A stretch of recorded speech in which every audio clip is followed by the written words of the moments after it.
کل آبادی کا 64% ہے۔ بالکل اس کا مطلب ہے کہ ہم اگر کہیں کہ یہ قوم، پوری قوم ہی نوجوانوں پر مشتمل ہے، جوانوں پر مشتمل ہے، بالکل، لیکن اس کے سامنے کوئی رول ماڈل نہیں ہے، کوئی پازیٹیو کرنے کا کام نہیں ہے، ان کو آزادی کا شعور ہی نہیں ہے، تو کیا کہیں گی آپ؟ سب سے پہلے تو ہمیں انہیں شعور دینا ہے کہ آپ آزاد ہیں، آزاد فضاؤں میں سانس لے رہے ہیں۔ آپ 76 سال پیچھے چلے جائیے، مسلمان آسانی سے نماز نہیں پڑھ سکتے تھے۔ آج بھی ہندوستان میں مسلمان اسی پرابلم کا شکار ہیں کہ اذان دی جائے گی تو وہ ان کو اتنی اجازت نہیں ہے اس طرح سے۔ تو ہم خوش قسمت ہیں کہ آزاد فضاؤں میں سانس لے رہے ہیں، اپنی مرضی سے اذان دیتے ہیں، نماز پڑھتے ہیں، ہم جیسے چاہیں ہم رہ سکتے ہیں، ہم پر کوئی کمپلشن نہیں ہے۔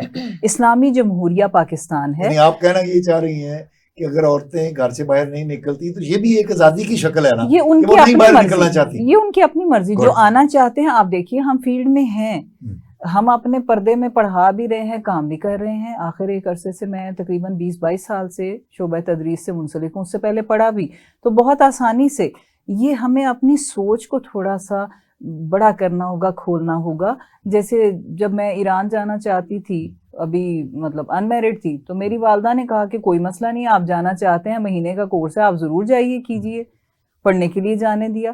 اب بھی اس وقت بھی ہمیں گھر سے اس طرح سے آزادی ہے، لیکن وہ جانتے ہیں آزادی کا مطلب فکری آزادی ہے، شعور کی آزادی۔ علامہ اقبال نے نسل نو سے خطاب نیاد نو، جاوید نامہ کے آخر میں جو ان کا یہ پیغام ہے لکھا، انہوں نے جاوید اقبال کے نام تھا، لیکن اس کے اندر پوری نوجوان نسل سے خطاب ہے۔ ان کے نوجوان، بالکل، انہوں نے کہا کہ مطلب اس میں سارا پیغام نوجوانوں کے لیے ہے، اور اس میں یہ نہیں ہے ہمارے پاس یعنی صرف فکری آزادی اس طرح کی نہیں جو ہم مغرب کے پیچھے چل پڑیں، یعنی وہ آزادی نہیں جو بے راہ روی کی طرف لے جائے، وہ آزادی جو ہمارے شعور کو، خود ہی کو ڈیولپ کرے، شعور نفس اور شعور ذات دے، اس طرف جائیے۔ تو علامہ اقبال کا پیغام اگر ہم پہنچائیں گے تو خود بخود وہ پیغام عام ہو جائے گا۔ کیونکہ میں تو فارسی کی استاد ہوں، میں اقبال کا نہ صرف اردو کا، فارسی کا کلام پڑھاتی ہوں۔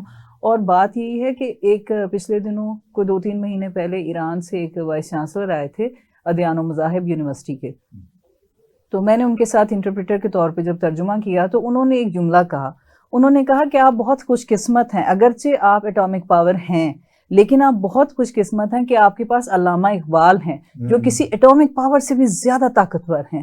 آپ اپنے نوجوانوں کے اندر ان کا فلسفہ اور ان کی فکر کو بھر دیجئے، پھر دیکھیے کیا ہوتا ہے۔ ایران نے، امام خمینی نے جلسوں میں علامہ اقبال کے اشعار پڑھ کر لوگوں کو اتنا گرمایا کہ وہ 80 سال کا بوڑھا اور لوگ اس کے پیچھے لگے ہوئے ہیں، اور انقلاب آ جاتا ہے۔ کیوں؟ کیونکہ جب وہ کہتا تھا ای جوانان عجم جان من و جان شما، میرسد مردی کے زنجیر غلامان بشکند، دیدم از روزن دیوار زندان شما۔ انہوں نے کہا میں نے دیکھا ہے تمہاری دیوار کے روشن دان سے، میں نے دیکھا ہے ایک ایسا شخص آئے گا جو تمہیں غلامی کی زنجیروں سے آزادی دلائے گا۔ تو آپ دیکھیے انہوں نے علامہ اقبال کو مشعل راہ بنایا۔ اور جب 1979 میں جاوید اقبال نے سریلیک میں ترجمہ کروایا تو پھر تاجکستان میں بھی انقلاب آ گیا۔